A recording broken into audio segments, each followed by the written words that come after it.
오늘 함께 나누실 말씀은 내 셈으로 복되게 하라, 내 셈으로 복되게 하라라는 말씀으로 하나님 말씀 증거하도록 하겠습니다.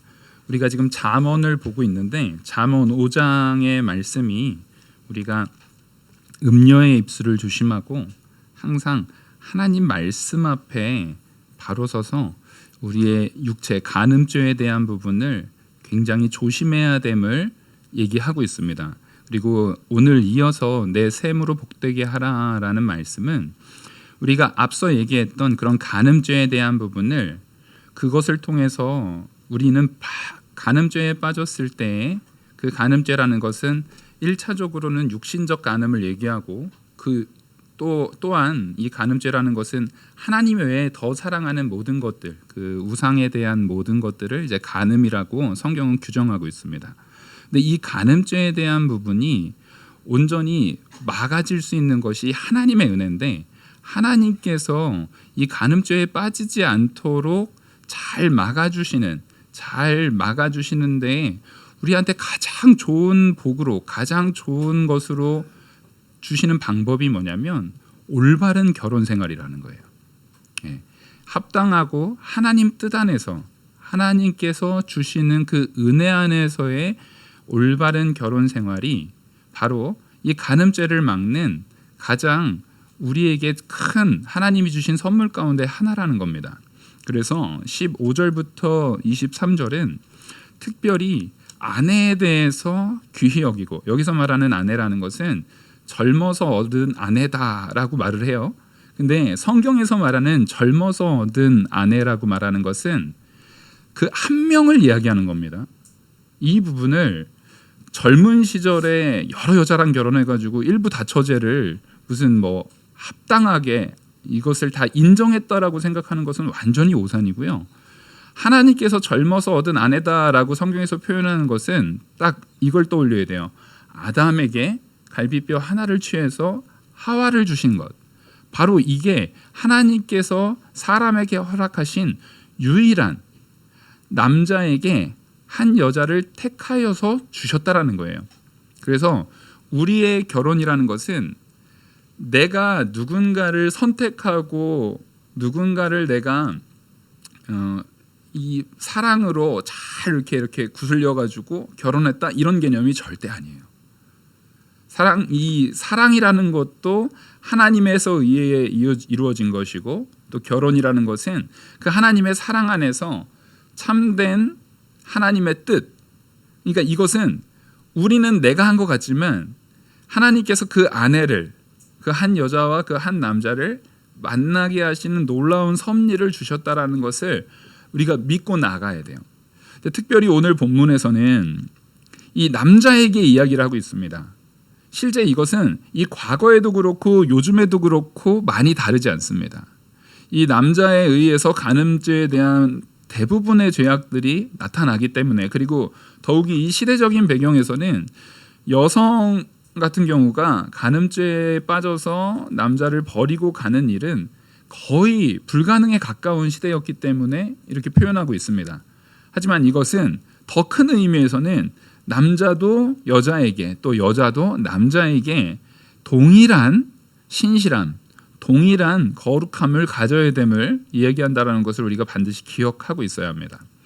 그래서 하나님께서는 한 남자에게 한 여자를 주신 거예요. 그게 성경의 대전제의 원칙이고, 그 원칙을 떠나서 어떠한 부분도 하나님께서는 허락하신 적이 없습니다. 그래서 시대적 상황 가운데에서 일부 다처가 있고, 그것을 성경의 인물들 가운데 많은 성경 인물들이 그 일부 다처에 대한 부분을 삶 속에서 분명히 행했지만 그것 자체는 죄입니다. 우리가 날 때부터 죄인이어가지고 우리가 마음에 이미 날 때부터 마음에 음욕을 품는다거나 남을 미워하는 마음을 갖는다거나 하는 것이 근본적인 우리의 죄인 것처럼, 당시의 과거에 그 문화적으로 그 문화 자체가 우리에게 죄로서 이끄는 그 문화들이 있어요. 예를 들어서 그 과거에 저희 형님이 오사카에서 목회를 하실 때 그 오사카를 갔더니 그 동네 골목골목마다 이게 사당 같은 게 있어요. 크지도 않아요. 딱 요 강대상보다도 작습니다. 요만한 사당들이 있는데 그 동네의 사람들은 지나가다가 그 사당이 있으면 그냥 그 앞에서 갑자기 합장을 하더라고요. 합장을 하고 한 뭐 1, 2초 잠깐 있다가 지나가고 1, 2초 있다가 지나가고 하더라고요. 근데 그게 너무 많습니다. 너무 많아요. 그러니까 뭐 골목 한두 블럭만 지나면 하나씩 있어요. 근데 그 모습을 이제 그 지역에서 태어난 아이가 평생을 그 모습을 바라보면서 살아갈 때 걔는 거기에 자기가 합장을 하든 안 하든 영향을 받습니까? 안 받습니까? 영향을 받게 돼 있어요. 이거는 자기가 피한다고 피할 수 있는 일이 아니에요. 우리가 살아가면서 그 시대 혹은 그 지역, 그 사회의 문화 속에서 자연스럽게 빠져드는 죄악들이 있습니다. 자연스럽게 빠져드는 죄악의 요소가 있어요. 예를 들어서 요즘에 교육이 그렇죠. 학교 교육에서 진화론을 가리킵니다. 그러면 우리 아이들은 자연스럽게 학교에서 그 의무 교육으로 교육이라는 것을 통해서 자연스럽게 성경, 창조론이라는 성경과는 반대되는 것을 교육받게 돼 있어요. 이게 바로 그 사회와 문화에서 우리에게 주어지는 그런 죄악입니다. 지금 이 구약 성경에 나타나는 일부 다처에 대한 부분도 그런 면이었습니다. 자연스럽게 그 문화가 그랬어요. 사람들이 그런 모습을 당연하게 보고 자랐고 당연하게 그렇게 하는 줄로 알고 있습니다. 그럼에도 불구하고 시대와 사회와 환경과 문화가 그런다고 해서 하나님의 말씀이 그 시대에 따라서 그것을 용인될 수 있습니까? 아니, 없습니다. 절대 없어요. 하나님께서 우상의 제물을 먹지 말라고 했으면 시대를 초월해서 지금도 죄인 거예요. 하나님께서 주일 성수 가운데 사고 파는 것과 정말 하나님 말씀 앞에서 온전하게 하기 위해서 우리가 다 조심스럽게 조심해야 될 부분에 대한 부분을 얘기했으면 그게 구약이 됐든 지금이 됐든 우리는 내가 연약해서 못 지킬 수는 있어도 내가 그것을 충분히 신앙생활 가운데 지킬 수 있는 능력이 있고 혹 저처럼 목회자로서 다른 사람들이 보는 앞에서 모범이 돼야 되는 사람이면 그럴수록 더욱더 그 부분을 지키려고 애쓰고 반드시 지켜나가야 된다는 것입니다. 그것을 통해서 다른 사람들이 실족하지 않도록. 우리는 이 말씀에 대해서 어떻게 바라봐야 되냐면 내가 취사 선택해서 지킬 수 있는 건 지키고 지킬 수 없는 건 못 지키고에 대한 부분이 아니라 나의 역량, 내가 아직은 믿음의 분량이 약해서 못 지킨 부분에 있어서는 아버지 하나님, 내가 이 부분은 아직 지키기가 어렵습니다. 그것을 안타까움으로 하나님 앞에 토로하면서 회개해야 되는 부분이지, 내가 지금 못 지키는 것은 요즘 세상에는 이런 거 필요 없어, 어떤 목사님도 이런 거 괜찮다고 하던데, 누구는 뭐 이런 거 괜찮다고 하던데. 여러분, 괜찮다고 하는 다른 내가 빠져나갈 수 있는 구멍을 찾으려고 하면은요, 한두 끝도 없이 있어요. 왜냐하면 이 세상은 마귀가, 공중권세 잡은 마귀가 주장하는 세상입니다. 그 안엔 당연히 옳지 않게 전하는 자도 있고, 의도치 않아도 자기가 아는 부분이 부족해서 옳지 않게 전한 자도 있고, 또 어떤 경우에서는 내 연약함으로 인해서 그 부분을 받아들이지 못하는 부분도 있어요.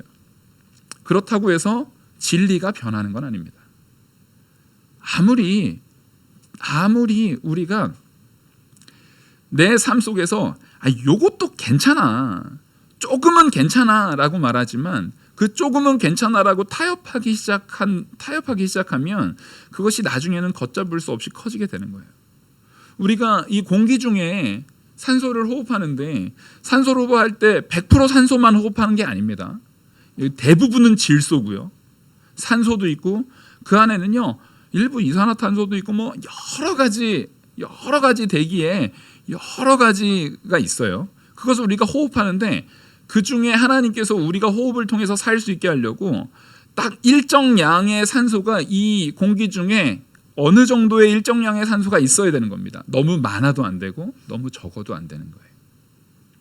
그리고 그 안에는 우리가 마시면 안 되는 것도 있어요. 근데 하나님께서 그것을 우리 호흡기 안에서 걸러지고 그것을 충분히 소화해내고 그것을 다시 배출시키고 하는 그런 장치를 우리 안에서 몸이 작용할 수 있도록 주신 데는 다 이유가 있는 겁니다. 하나님께서 우리에게 기회를 주는 거예요. 그러면 우리가 호흡할 때 아유 이산화탄소도 괜찮아. 그거 조금씩 먹을 수도 있어. 질소도 괜찮아. 그래서 점점 그러다가 산소를 다 빼고 질소만 마시면 사람은 어떻게 됩니까? 죽습니다. 그런 다른 부분들을 더 많이 혹은 산소로 할지라도 하나님께서 내게 주신 적정한 그 순종이 있어요. 근데 그것을 내가 율법주의로 빠져서 너무 과하게 순종함을 통해서 과하게 순종한다라는 것은 순종에 있어서 과한 게 어디 있어요. 여기서 말하는 과함이라는 것은 순종하는데 그 순종함을 가지고 남을 정죄한다거나 순종함을 가지고 나를 드러낸다거나 순종함을 가지고 나를 자랑하는 것이 바로 과한 겁니다. 그렇게 되면 자기도 죽일 뿐만 아니라 다른 사람도 죽이게 되는 거예요. 우리는 이 결혼이라는 부분, 구약에서 말하고 있는 이 결혼에 대한 부분을 반드시 마음에 어떻게 새겨야 되느냐? 1차적으로 하나님의 명령입니다. 하나님께서 우리에게 복 주시고자 세우신 하나님의 절대적인 대전제고 절대적인 명령이에요. 하나님께서 사람에게 주신 가장 첫 번째의 공동체, 가장 첫째 되면서 또한 그 공동체에서만, 그 공동체를 통해서만 하나님께서 사람에게 주신 절대적인 명령, 바로 생육하고 번성하게 하고자 하는 하나님의 섭리를 이 결혼이라는 공동체 안에서만 이루시겠다라고 우리에게 선언하고 계시는 겁니다. 그러면 이 결혼이라는 가치는 우리가 생각하는 것보다 훨씬 거룩하고 훨씬 신적 요소, 신적인 절대적 명령을 담아내고 있는 것, 그것이라는 것을 성도인 우리는 분명히 새겨야 돼요. 그러니까 요즘 이 시대의 결혼이라는 것, 요즘 이 시대의 결혼은 어느 순간부터 해도 되고 안 해도 되고, 자 여기에서 물론 성경도 그걸 가지고 사람들이 이렇게 말해요. 우리가 마침 최근에 고린도전서에서 말씀 나눴던 것처럼 사도 바울도 해도 되고 안 해도 된다고 하지 않았느냐, 독신도 좋은 거다고 하지 않았느냐. 근데 제가 분명히 말씀드렸습니다. 성경에서 말하는 독신이란, 결혼이든 독신이든 둘 다 추구해야 되는 것은 하냐 마냐가 아니라 하나님께 영광이 되냐입니다. 내가 결혼을 통해서 하나님께 영광을 돌려야 되는 사람이 있는 거고, 그 독신을 통해서 하나님께 영광을 돌리는 사람이 있는 거예요. 근데 독신을 통해서 하나님께 영광 돌리는 사람은 아주 극소수로 하나님께서 제한시켜 두시는 이유는 사람이 그렇게 온전하게 바로 서기에 부족하기 때문에 그래요. 연약한 자들이 많습니다. 사도 바울처럼 독신의 은사를 받아서 온전하게 하나님 앞에 정말 자기의 모든 것을 바쳐 드리는 사람은 많지 않아요. 사도 바울의 그 독신에 대한 부분을 제도화시킨 게 바로 로만 가톨릭의 이 사제들과 수녀들을 강제로 결혼하지 않는, 하나님 앞에 맡겨지는 결혼 제도를 허락하지 않는, 강제적으로 그것을 제도화시켰더니 생겨나는 문제가 뭡니까? 많은 음란의 문제가 생깁니다. 과거에 이 로만 가톨릭이 아주 타락해 있던 시절에 그 안에 보면 이 성당 지하에 보면 다 유골들이 있습니다. 그 어느 성당이든지 그 지하에요, 다 유골들을 보관하는 공간이 있었어요. 근데 이 성당 지하의 보통 유골들은 그 믿음이 좋은 성도들이 죽으면 거기에 이렇게 안치시키는 그런 형태였거든요. 그래서 유골이 당연히 많을 수밖에 없었어요. 근데 이상한 점은 뭐냐면 유독 신생아의 유골이 많은 거예요. 압도적으로 많은 거예요. 사실상 신생아의 유골이 그렇게 많을 수가 없거든요. 아무리 아이가 일찍 죽는다고 해도 그렇게 신생아의 유골이 많을 수 없는데, 신생아의 유골이 어느 성당이든지 너무나 많이 발견이 되는 겁니다. 그것은 사실은 그 안에 이 하나님 앞에 은사로 받은 독신이 아닌 제도적으로 독신을 요구하는 부분에서 그 안에 음욕을 이겨내지 못하고 그 수녀들과 사제들이 성관계를 통해서 낳은 아이들을 그렇게 몰래 감춰놓은 겁니다. 나중에는요, 그나마도 감추지 않고 이게 공공영화화 돼가지고 아예 타락한 시기로 가게 되면은요, 사제들의 자녀가 아주 공공연하게 인정됐습니다. 실제 종교개혁자들 가운데 그 블링거라는 사람이 되게 유명한 종교개혁자예요. 그 사람의 아버지가 사제였습니다. 원래 사제면은 아들이 있으면 안 되잖아요. 그 사람의 아버지가 사제였고, 아버지가 사제이기 때문에 블링거는 교육에 있어서 많은 혜택을 누리면서 컸습니다. 물론 하나님께서 나중에 그를 크게 사용하셨지만, 이처럼 그런 죄악들은 사람이 제도적으로 막는다고 해서 막아지는 게 아니에요. 결혼제도라는 것은 하나님께서 사람에게 우선적으로 명령으로 주신 것이고, 하나님의 명령이라는 것은 어떤 의미를 갖는 거냐면, 그 명령대로 순종하고 준행해야 내가 어떻습니까? 복받는 겁니다. 그게 사람으로 하여금 행복하게 참된 기쁨을 누리도록 이루는 겁니다.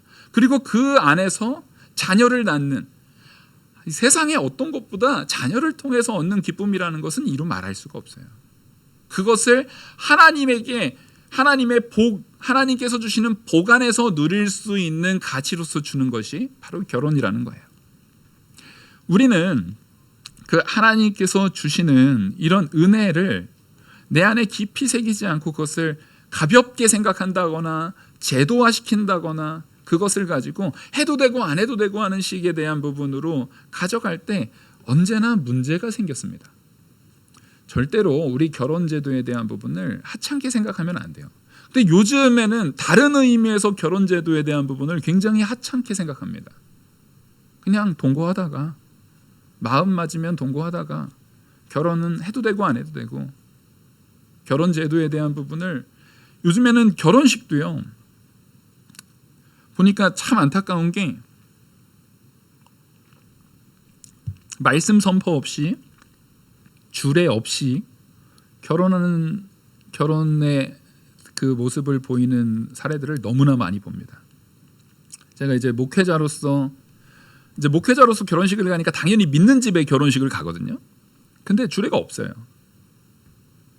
뭐 최소한 목사님을 통해서 주례로서 선포하지 않고 자기 뭐 은사님, 뭐 이렇게 학교 선생님이었던 분, 교수님이었던 분을 통해서 주례하는 것마저도 안 하고, 요즘에는 그냥 자기들이 이제 부모님들이 뭐 좋은 얘기 해주고 자기들이 감사합니다 얘기하고 그러고 결혼식을 끝내요. 여러분, 적어도 우리 영화교회 성도님들은 시대가 아무리 바뀌어도요, 결혼이라는 것은 하나님께서 하나님의 말씀 앞에서 언약으로 주시는 거예요. 그래서 기독교, 이건 천주교도 마찬가지예요.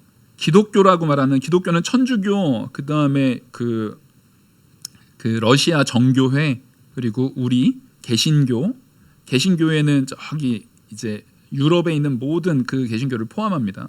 적어도 이 모두를 기독교라고 하는데, 기독교에서는요, 목회자, 이 하나님의 말씀을 선포하는 목회자를 통해서 말씀이 선포되고 그것을 통해서 약속으로 공증되지 않은 결혼은 무효입니다.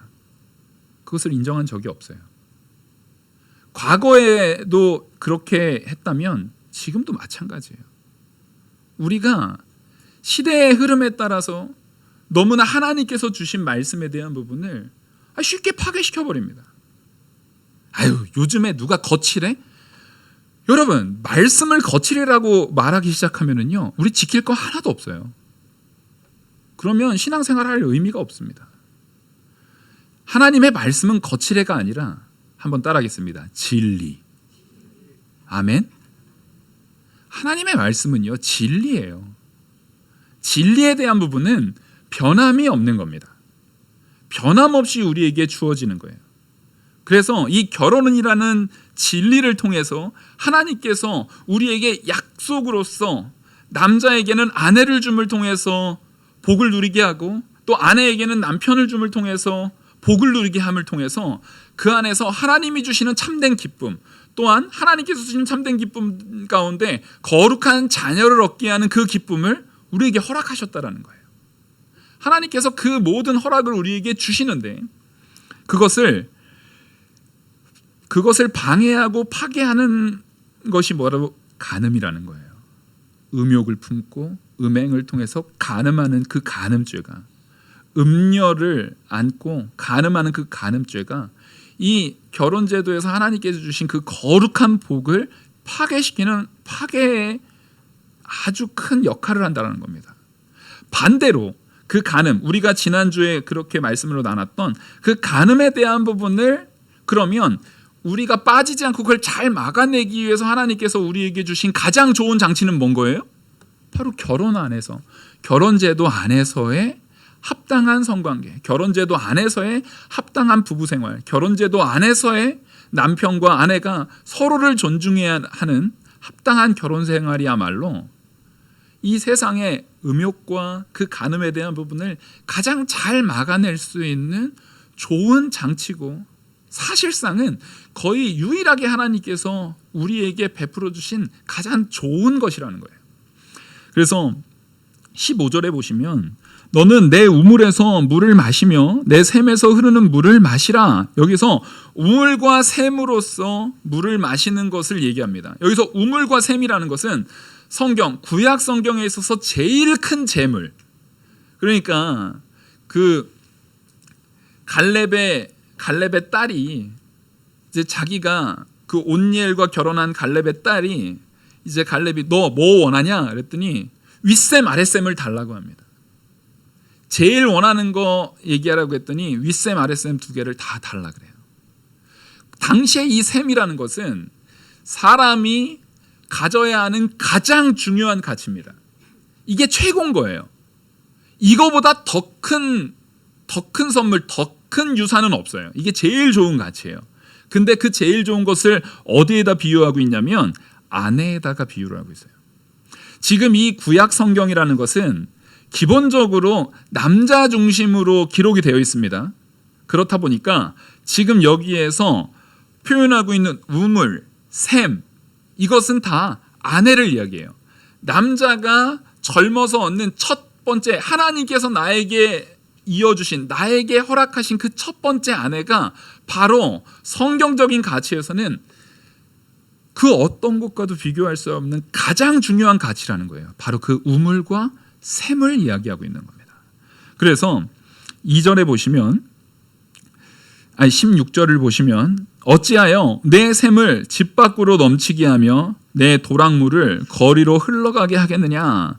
지금 내 샘, 너에게 있어서 가장 값진 것을 막 집 밖으로 넘치게 할 수 없다라는 거예요. 이것은 이중적인 의미로서 네가 다른 데서 부부생활 이외의 성생활을 하는 것, 그러니까 간음죄로 음욕에 빠져서 간음죄에 저지르는 것을 철저하게 막는 것이고, 이걸 통해서 자기가 간음죄를 짓다 보면은 무슨 문제가 생기냐면, 구약 시대에서 예수님께서 그 모세가 이혼 증서 써주라고 했던 것을 물었을 때 그것도 모세가 왜 그랬는지 너희가 정신 차리고 봐야 되지 않느냐.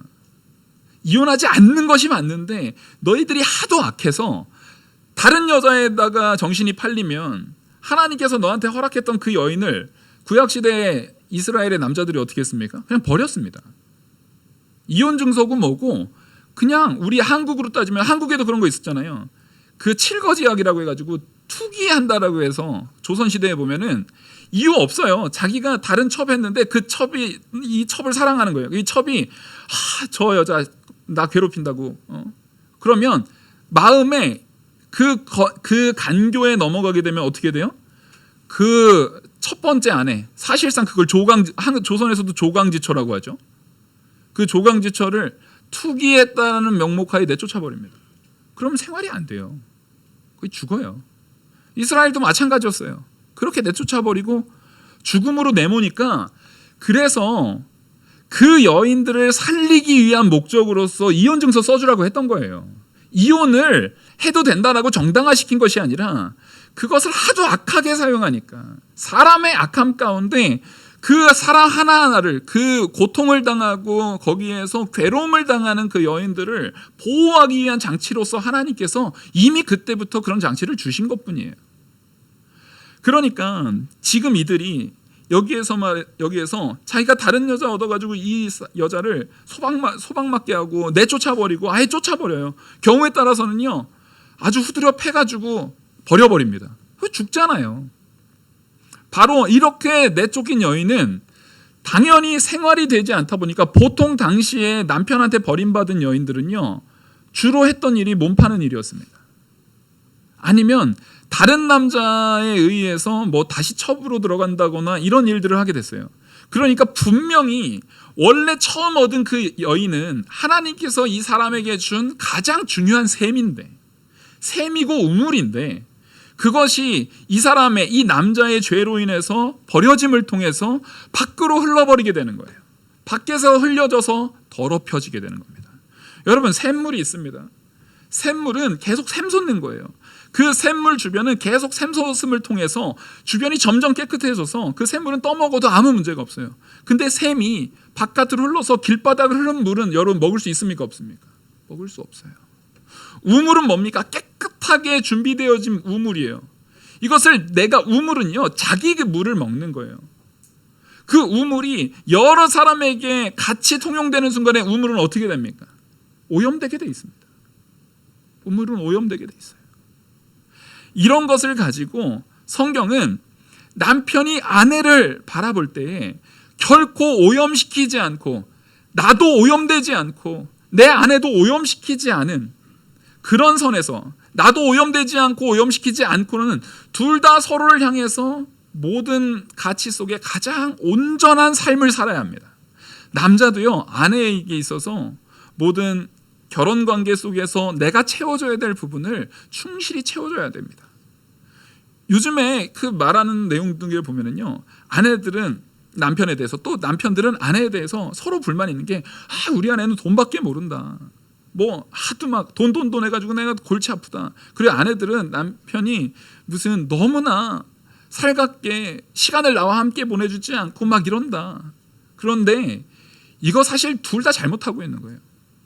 여러분, 물론 아내가 너무나 많은 것을 바라면 안 되지만, 남자는 성경의 원리상 자기 스스로 무능하면 안 됩니다.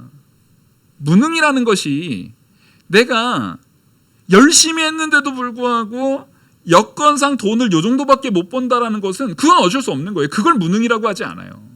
무능이라는 것은 내가 충분히 정말 상황이 여의치 않으면 몸을 써서라도 말 그대로 땅에 엉겅퀴가 나게 되는 거예요. 사람의 죄 때문에 그런 겁니다. 아담의 죄 때문에 남자가 돈을 벌어서 가정을 부양하는 것은 너무나 마땅한 거예요.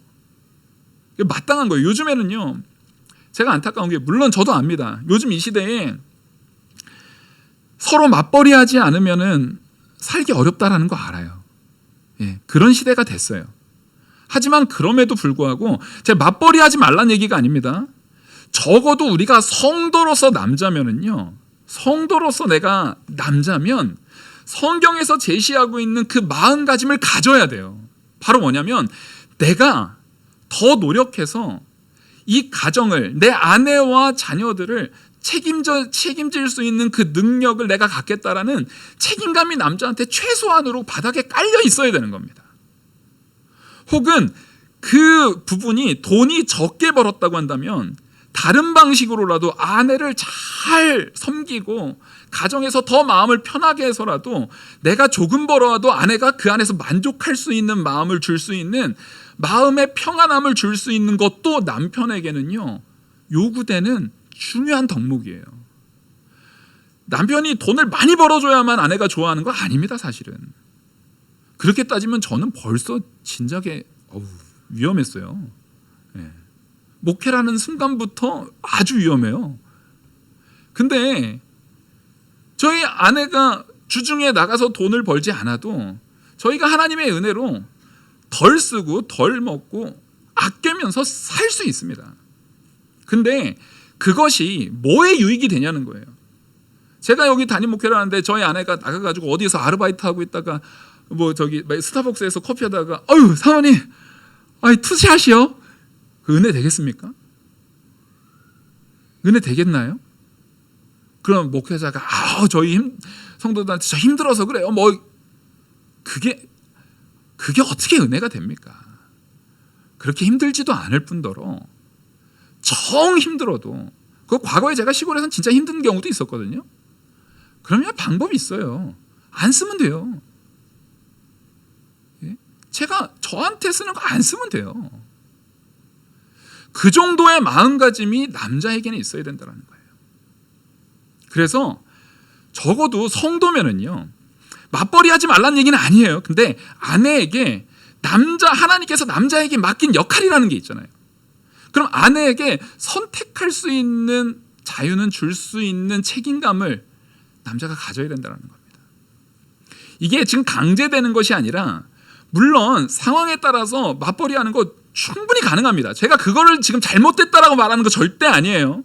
브리스길라 아굴라 부부도요, 맞벌이 했어요. 그걸 지금 잘못됐다라고 하는 게 아니라, 남자가 내가 이 집안의 가장이고 아내를 모든 면에서 봉양하는 것에 책임을 져야 된다라는 책임감을 가져야 된다라는 거예요. 믿음 안에서. 또한 아내들은요, 믿음 안에서 그런 남편을 내가 잘 보필하고 잘 섬기겠다라는 마음을 가져야 되는 겁니다. 이게 바로 서로 간에 존중하는 가치인데, 지금 이 시대는요, 남자도 여자한테 당신도 나가서 돈 벌어와, 아내는 남자한테 네가 많이 벌었으면 내가 그런 걸 왜, 이렇게 살아가면 안 된다는 거예요. 남편이 좀 적게 벌어와도 아내가 씀씀이를 더 작게 해서, 이게요, 그렇게 살아야 된다는 것이 아니라 하나님의 은혜 안에서 내가 남편을 존중해야 되는 것이 명령이니까 하나님의 명령을 준행하는 마음으로 내 씀씀이를 더 줄여버리는 거예요. 가방 좀 덜 사고, 좀 반찬 같은 거 좀 더 아끼고, 나가서 커피 마시는 거 좀 덜 마시고, 그런 거에서라도 아껴서라도 이것 통해서 남편이 자존감을 잃지 않도록 그렇게 노력해야 되는 거, 그것도 마땅히 아내의 역할인 겁니다. 근데 우리는 그 둘의 역할에 있어서 각자 자기가 해야 되는 역할을 생각해야 되는데, 내가 받을 역할에 대해서만 강조하다 보니까 이 관계가 망가지는 거예요. 그러다 보니까 요즘 이 시대에 남자는 밖에서 위로를 받고 아내는 또 밖에 다른 남자한테서 위로를 받으려고 하는 것이 요즘 이 시대에는 일반적이 돼버렸다라고 얘기를 하잖아요. 여러분, 그런 건 일반적인 게 아니라 아주 악독한 죄악이라는 거예요. 그래서 결혼제도 안에서, 그래서 결혼하면 모든 게 해결되느냐? 아니에요. 결혼 생활을 믿음 안에서 잘해야 해결되는 겁니다. 결혼했다고 해결되지 않아요. 결혼해서 생활하다 보면 신앙인들도 무지하게 싸웁니다. 저도 무지하게 싸웠고, 서로 맞춰가는 과정이 있잖아요. 왜냐하면 서로 맞았던 적이 없는 사람이 만났잖아요. 서로 이렇게 이게 착착착 맞지 않아요. 왜냐하면 서로 울퉁불퉁하거든요. 그럼 이걸 맞춰가는 과정이 있는 겁니다. 근데 이 맞춰가는 과정 가운데 우리는 반드시 뭘 가져야 되냐면, 하나님의 말씀의 기준으로 맞춰야 돼요. 자꾸만 그 맞춰가는 과정을요, 세상의 기준으로 맞추려니까 나는 유튜브에서 혹은 TV에서 나오는 잘 먹고 잘 사는 여자가, 저 여자네는 남편이 저렇게 한대. 연예인 중에 제일 위험한 남자가 최수종이에요. 최수종. 그 일반화의 오류에 빠지지 마세요. 내가 하이라가 아니잖아요. 네? 그리고 또 마찬가지예요. 어떤 여자 보면 남자가 막 이렇게 하는데, 연예인들 중에 남자가 막 하는데도 여자가 막 엄청 잘하는 데가 있어요. 나는 그 남편처럼 돈 많이 못 갖다 주잖아요. 우린 서로 마찬가지예요. 이 사람들에다가 우리를 맞출 것이 아니라, 우리는요, 하나님의 명령에다가 나를 맞추는 거예요. 하나님의 말씀에다가 나를 맞추는 거예요. 하나님께서 성경에서 말씀하신 대로 남자는 예수 그리스도께서 교회를 사랑했던 그 마음으로 목숨을 걸고 아내를 사랑하려는 마음을 당장에는 못 갖는다 할지라도 그것을 지향점으로 두고 조금씩 내 것을 깎아 나가는 거예요. 아내도 마찬가지예요. 남편이 나의 주인인 것처럼 섬기는 그 마음을 가지고 나를 깎아 나가면서 조금씩 맞춰 나가는 거예요. 그렇게 맞춰 나가다가 보면 어느 순간 과거보다는 더 나은 지금을 살아갈 수 있는 겁니다. 근데 그 맞춰 나가는 데는 반드시 시간이 필요해요. 반드시 시간이 필요한 겁니다. 우리가 그 시간을 무시하기 때문에 그래요. 당장에 한 몇 개월 살아보고, 당장에 한 1, 2년 살아보고, 당장에 한 5, 6년 살아보고, 지금 이 이스라엘의 남자들처럼 너 나랑 안 맞아. 사실은 이 사람보다 결혼하고 나니까 딴 여자들이 더 이뻐 보이는 거예요. 별로 매력이 없어 보이는 거예요. 이게 바로 음행이고 음욕이고 악함이라는 겁니다. 여러분, 이거를 절대 가볍게 생각하시면 안 돼요. 그것은요, 앞서 말했듯이 우리의 인생을 완전히 망쳐버려요. 완전히 망가뜨려 버립니다. 왜요? 그걸 통해서만 하나님이 복을 주시겠다고 하는데, 하나님이 복 주시고자 하는 그 명령을 내가 불순종하기 때문에 망하는 거예요. 이게, 우리는 분명히 그 원리를 이렇게 인식하셔야 됩니다. 하나님 말씀에 불순종한 거니까 망하는 거예요. 이 얘기는 절대 다른 길이 없어요. 다른 방법이 없어요. 순종해야 되는 겁니다. 순종해야 되는 겁니다. 그래서 지금 여기서 말하는 18절에 보시면, 내 셈으로 복되게 하라. 내가 젊어서 취한 아내를 즐거워하라. 내 셈으로 복되게. 그 셈이 누구예요? 아내잖아요. 아내를 복되게 하는 거예요. 아내를 복되게 하려면 당시의 아내에게서 가장 중요한 복됨이라는 것은 자녀를 낳는 거예요. 그러면 자녀를 낳게 하기 위해서 아내를 사랑하는 마음으로 부부간의 성생활이라든가 이런 부분이 정말 사랑과 아름다운 가운데 지속적으로 이루어질 수 있는 아내에게 내가 해야 되는 것을 해야 되는 겁니다. 근데 아내에게 그런 사랑에 넘치는 성생활을 하기 위해서는 반드시 생활 가운데에서도 아내를 존중하고 잘 보살피고 잘 돌보는 모습이 있어야 돼요. 당연히 따라오는 겁니다. 그리고 아내로 즐거워라는 것은 남자로 하여금 이 아내가 하나님께서 내게 주신 셈이라는 것을 반드시 인식하고 아내 외에 다른 것은 보지 않고 아내로 기뻐하고 아내로 즐거워라는 거예요. 그래서 성경에서 그 아내는 그는 사랑스러운 암사슴 같고 아름다운 암노루 같으니 너는 그의 품을 항상 족하게 여기며 그의 사랑을 항상 연모하라. 아내를 족하게 여기고 아내를 사랑하는 마음 가운데, 아내는 우리 다 솔직히 알지 않습니까? 내가 사랑해주면 사랑해줄수록 그 아내도 나를 사랑해줍니다. 이건 너무나 당연한 거예요. 남자들은 솔직히 성도로서 남자들은 각오를 해야 되는 게, 성경이 말하고 있어요. 여인은 연약한 그릇이라는 것을 인정하라는 거예요. 하나님께서 대신에 우리 남성, 이 믿음 안에서 신앙의 호주에게 더 큰 능력과 복으로 우리에게 더 큰 은혜를 주십니다. 여러분, 그거 믿고 가세요. 우리가 더 큰 은혜를 받은 자들이에요. 우린 신앙의 호주로서, 가장으로서 받은 자들이에요. 그러니까 그 받은 은혜 안에서 사랑을 주고 그 연모함 가운데 정말 귀히 여길 때에 그 아내는 우리를 점점, 남편을 점점 더 사랑하게 돼요. 이것은 서로 간의 영향을 서로 간에 점점 미쳐서 서로 간에 맞춰져 나갈 뿐만 아니라 서로 간의 기쁨으로 커져야 되는 부분입니다. 그 남의 남편 좋아 보이지만 별거 없어요. 그 최수종도 그 집에서 물론 뭐 그렇게 한다고 하지만 거기에도 다 그 최수종 그 속 안에 많이 문드러져 있을 거예요. 그 다 사람은 그 다 몰라요.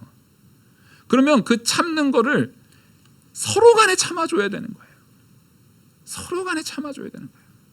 내 남편이 누구처럼 되기를, 내 남편이 누구처럼, 내 아내가 누구처럼, 그걸 바라는 순간에 이미 깨지기 시작하는 거예요.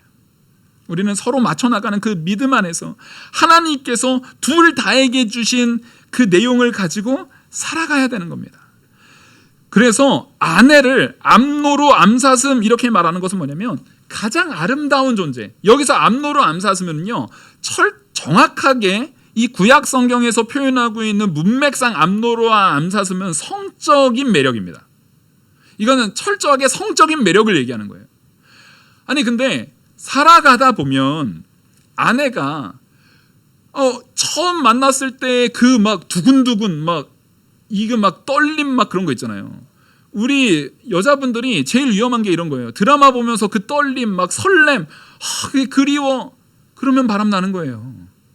여러분 생각해 보십시오. 살아가는데 결혼해서 처음 몇 개월 같은 설렘이 50년 동안 있으면 그 정신병이에요. 그 심장마비로 죽어요. 그거 하나님께서 그렇게 우리를 창조하지 않았어요. 맨날 송중기 보는 것처럼 막 설레고 가슴 설레고 그러면 못 살아요. 여기서 암노루 암사슴이라는 것은 설렘이라는 것은 우리를 서로 만나게 하는 일종의 장치일 뿐이지, 진짜 사랑은 그 다음부터 하나님의 은혜 안에서 맞춰 나가는 과정 가운데 하나님의 사랑을 가지고 사랑하는 그 사랑이에요. 바로 뭡니까? 나는 내 아내를 점점 맞춰 나가면서, 아내에 맞춰 나가면서, 옛날엔 몰랐던 아내의 이 부분을 내가 이렇게 맞췄더니 이렇게 큰 은혜로 다가오는구나라는 것을 발견해 나가는 과정이에요. 제일 미련한 사람들이 뭐냐면, 결혼하고 얼마 안 돼가지고 이제 성생활을 할 거 아닙니까? 그러면 아내를 다 한 것처럼 이제 이 여자 내가 다 알아. 알긴 뭘 알아요. 평생을 살아도 모르는 게 여자 마음이잖아요. 마찬가지로 여자들도 착각해요. 남자들은 다 유치하고 그 남자들은 다 이 정신 연령이 낮고 다 아는 것처럼 말하지만, 남자들은 마음에 다 자기만의 공간이 있어요. 그 여자분들은 몰라요. 희한하게 저는 아직도 어렸을 때 막 했던 건담 프라모델을 가끔 머릿속에 막 떠올리면서, 아니 지금 44이 됐는데도 가끔 TV에 이렇게 보다가 피규어 같은 거 있고 건담 프라모델 있으면 탁 멈춰요. 왜 그래요? 지금은 하지도 않거든요. 그 마음에, 남자들은 다 그 마음에 내가 좋았던 아주 좋았던 그 시절의 그 마음들이 언제나 있어요. 나이가 많이 먹어도 그런 추억들이 다 있어요. 서로 완벽하게 몰라요.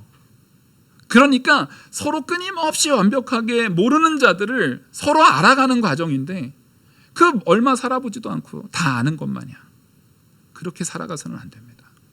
그러다 보니까 금방 질려버리고 또 다른 설렘을 찾기 시작하니까 엉뚱한 데다가 눈을 돌리는 거예요. 여러분, 사랑은 설렘이 사랑 아닙니다. 설렘이 사랑 아니에요. 드라마 보면 설레죠. 근데 그 드라마가 그 사람 사는 거 전원일기처럼 한 40년 나와봐요. 거기 최불암 아저씨하고 김혜자 그 두 분이 생활하는 모습 보면서 설레셨어요? 예? 그 쓰나미 일은 설레지. 그 전원일기 모르시는 젊은 사람들은 모르겠지만, 그 최불암 아저씨하고의 관계 속에서 설레는 걸 느끼신 적은 아무도 없잖아요. 근데 그게 그 둘의 관계가 그냥 아무런 가치 없는, 아무런 무의미한 가치가 아니었던 것처럼, 우리는 단지 설렘으로 살아가는 것이 아니라 더 나아가서 하나님 말씀 앞에 남자는 남자대로 말씀대로 순종하고 여자는 여자대로 말씀대로 순종하는 과정 안에서의 관계, 믿음 안에서의 관계로 우리는 철저하게 자라나야 되는 겁니다. 바로 이렇게 되어질 때 남자가 음료에게 빠지고 여자가 음욕에 빠지는 그런 모든 것들로 우리를 하나님께서 안전하게 지켜주시겠다는 거예요. 여러분, 이걸 잘 알아야 됩니다. 내가 그렇게 하면 이걸 내가 이길 수 있어가 아닙니다. 그걸 내가 이길 수 있어, 내가 이렇게만 하면 내가 그거 이길 수 있어가 아니에요. 왜냐하면 오늘 말씀을 마지막 21절부터 보시면, 대저 사람의 길은 여호와의 눈앞에 있나니 그가 그 사람의 모든 길을 평탄하게 하시느니라. 자, 보십시오. 이렇게 하나님 말씀대로 순종해서 남편이 내 아내만 암노루와 암사슴처럼 샘으로 여기고 섬기면서 사랑으로 품었을 때 하나님께서 그 길을 평탄하게 하시는 거예요. 내가 그렇게 해서, 내가 이 사람한테 잘해서 내가 이 모든 걸 다 좋게 만들었어가 아니라, 내가 그렇게 하나님 말씀에 순종하니까 하나님께서 그에 합당하게 너 잘했다, 너 남편으로서 역할 잘했다, 너 아내로서 역할 잘했다, 그러니까 내가 너의 길을 평탄하게 해주겠다라는 거예요.